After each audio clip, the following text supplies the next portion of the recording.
Hello dear students, welcome back to my channel physics SPC calorimetry का एक question.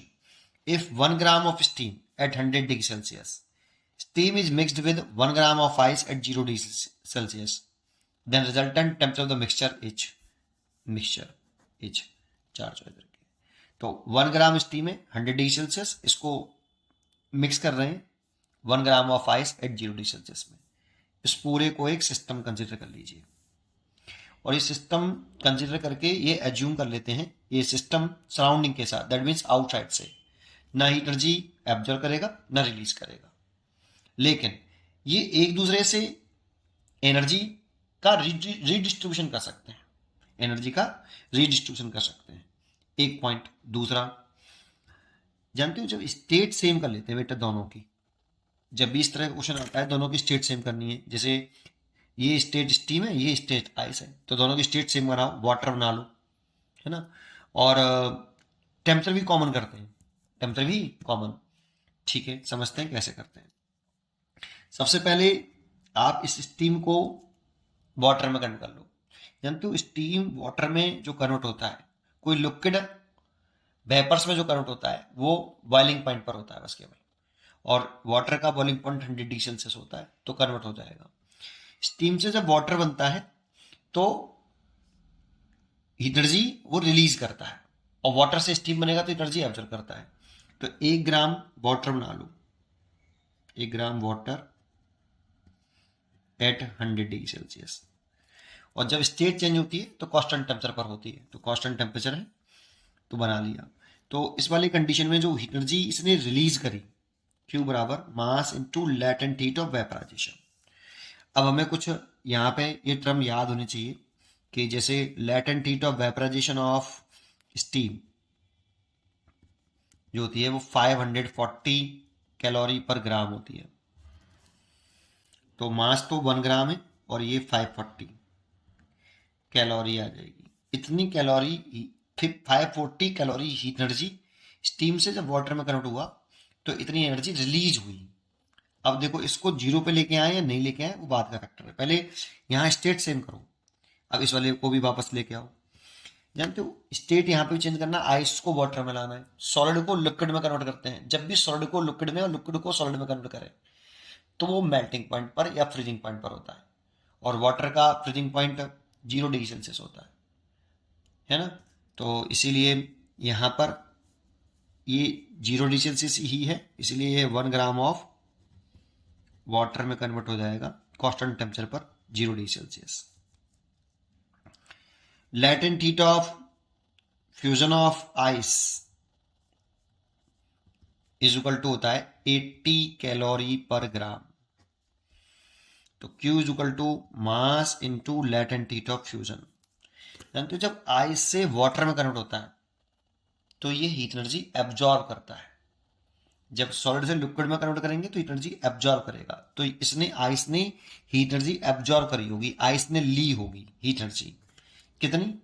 M 1 gram ice है और latent heat of है कितना 80, तो 80 कैलोरी हीट एनर्जी एब्जॉर्ब कर लेगा आइस, तब वाटर में कन्वर्ट हो जाएगा। तो देखो इसको कितनी एनर्जी आइस को चाहिए वाटर में कन्वर्ट होने के लिए, 80 कैलोरी, और स्टीम से वाटर में कन्वर्ट हो जाएगा तो इतनी एनर्जी ये रिजेक्ट करेगा, मतलब रिलीज करेगा, तो इतनी रिलीज कर रहा है। तो देखो रिलीज एनर्जी ज्यादा है और एब्जॉर्ब एनर्जी कम है, बाहर से तो ले नहीं सकते, ये रिलीज करेगा ये एब्जॉर्ब कर लेगा। तो देखो रिलीज एनर्जी ज्यादा है और एब्जॉर्ब एनर्जी कम है। तो अभी टेम्परेचर स्टेट तो सेम हो गई लेकिन टेम्परेचर सेम नहीं हुआ है। अब सोचो 100 को अगर 0 पे लेके आऊंगा तो ये और ज्यादा एनर्जी रिलीज कर देगा, जो कि चाहिए नहीं हमें। भाई हमारे पास तो पहले से एक्स्ट्रा रिलीज एनर्जी है 540 कैलोरी, और एब्जॉर्ब चाहिए मात्र कितनी, इसको रिक्वायर्ड एनर्जी कितनी है 80 कैलोरी, तो ये ज़्यादा पहले से ही है, इसे और 0 पे लेके आओगे तो और ज़्यादा रिलीज करेगा, इसीलिए इसको 100 पे ले आते हैं। तो इसको 100 पे लेके आए तो टेम्परेचर सेम हो जाएगा। तो 1 gram of water at 100 degree Celsius. अब देखो स्टेट चेंज नहीं हो रही, केवल टेम्परेचर राइज हो रहा है, तो उस वाली कंडीशन फॉर्मूला लगता है Q बराबर MS डेल्टा T।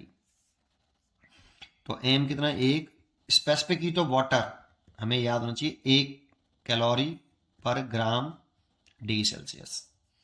तो 1 और डेल्टा टी कितना है, 0 से 100 कर रहे हैं तो 100, तो ये 100 कैलोरी हीट एनर्जी और चाहिए इसको। देखो स्टेट सेम हो गई, 1 gram water 100 degree Celsius, 1 gram water 100 degree Celsius. तो यहाँ पे आप टोटल हीट एनर्जी देख लो, किसने कितनी हीट एनर्जी एब्जॉर्ब करी। तो 80 कैलोरी ये है और 100 कैलोरी ये, तो 180 कैलोरी इतनी हीट एनर्जी एब्जॉर्ब करी या रिक्वायर्ड हीट एनर्जी है ये, इतनी हीट एनर्जी रिक्वायर्ड है। मतलब आइस को 1 ग्राम वाटर 100 डिग्री सेल्सियस में कन्वर्ट होने के लिए इतनी हीट एनर्जी की जरूरत है। अब ये एनर्जी लेगा कहां से बेटा, इसको चाहिए आइस को इसमें कन्वर्ट होने के लिए, तो लाएगा कहां से, सराउंडिंग से ले नहीं सकता, तो फिर कहां से लाएगा भाई, तो यहां से इसने रिलीज करी है। तो अवेलेबल हीट एनर्जी कितनी है बेटा, तो यहां पे लिखेंगे released heat energy, released heat energy कितनी, 540 कैलोरी। इसे आप कह सकते हो ये अवेलेबल है हीट एनर्जी, इतनी हमारे पास है। इसने इतनी स्टीम से वाटर में कन्वर्ट हुआ होगा तो इतनी एनर्जी इसने रिलीज करी होगी, चाहिए इतनी और रिलीज इतनी करी है। तो देखो ये तो कंफर्म है कि 540 में से 180 कैलोरी अगर इसको मिल जाए आइस को, तो आइस तो पूरा की पूरा वाटर में कन्वर्ट हो गया होगा, पूरा की पूरा वाटर में कन्वर्ट हो गया आइस। तो बेटा तो हम ये कह देंगे कि हमारे पास जो मिक्सचर है इस समय कंटेंट मिक्सचर जो है वो 1 ग्राम वाटर है हीरा और 1 ग्राम वाटर हीरा। तो देखो 1 ग्राम वाटर तो मेरे पास ये आ गया और 1 ग्राम वाटर ये आ गया, और टेम्परेचर दोनों का सेम 100, तो 2 ग्राम वाटर हो गया और टेम्परेचर रहा 100 डिग्री सेल्सियस। लेकिन प्रॉब्लम ये है कि 540 एनर्जी में से अगर हम 180 कैलोरी घटा लें तो कितनी हीट एनर्जी बच जाएगी, 360 कैलोरी।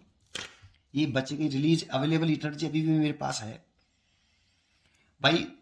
540 में से इसने रिलीज करी, 180 से रिक्वायरमेंट थी, तो 540 में से 180 कैलोरी, तो ये आइस कंप्लीटली वाटर में कन्वर्ट हो गया। लेकिन 360 कैलोरी तो अवेलेबल हीट हमारे पास बच गई ना बेटा। अब इस हीट एनर्जी से क्या होगा, तो ये पक्का है कि इस हीट एनर्जी से, देखो ये जो हीट एनर्जी रिलीज हुई थी ये वाली, ये कांस्टेंट टेम्परेचर पर हुई थी, तो इस हीट एनर्जी से टेम्परेचर तो चेंज नहीं होगा बेटा। तो क्या होगा, केवल ये कंप्लीटली स्टीम वाटर में कन्वर्ट नहीं हुई होगी, क्योंकि पूरी वाटर में कन्वर्ट होती तो 540 दे रहा है, तो इसका मतलब पूरी की पूरी स्टीम को हम वाटर में कन्वर्ट नहीं करना चाहिए, जिससे कम हीट एनर्जी रिलीज हो, उतनी हो जितनी चाहिए। तो इससे क्या कर देंगे, Q बराबर m into latent heat of vaporisation. इससे फिर दोबारा से स्टीम कितनी बनेगी वो निकाल लेंगे, 360 कैलोरी से कितनी स्टीम बनेगी, स्टीम के लिए लिखा है इसीलिए 540, 0 से 0 काट दिया और 9 से काट दिया 4 बार और 9 से 6 बार, तो m बराबर आ गया 4/6, दैट मीन्स 2/3 ग्राम। इतनी स्टीम होगी बेटा इसमें, इतनी स्टीम और बन जाएगी। तो 2 ग्राम वाटर में से 2/3 ग्राम तो स्टीम होगी, प्लस 2 ग्राम में से 2/3 घटा लो तो 4/3 ग्राम वाटर होगा। ये तो आपका मिक्सचर होगा बेटा इसमें, और टेम्परेचर ये रहेगा 100 डिग्री सेल्सियस, फाइनल टेम्परेचर ये रहेगा, मिक्सचर ये होगा बेटा 2/3 ग्राम स्टीम प्लस 4/3 ग्राम आपका वाटर। इसीलिए इसका आंसर होना चाहिए ए, चॉइस इज करेक्ट। अगर आपसे मिक्सचर कंटेंट भी पूछता है तो 2/3 ग्राम स्टीम बता देते, 4/3 ग्राम वाटर बता देते, मिक्सचर कंटेंट रहेगा 100 डिग्री सेल्सियस। उम्मीद करता हूँ कि आपको ये क्वेश्चन जरूर समझ में आया होगा। पढ़ते रहिए और खुश रहिए। Thank you.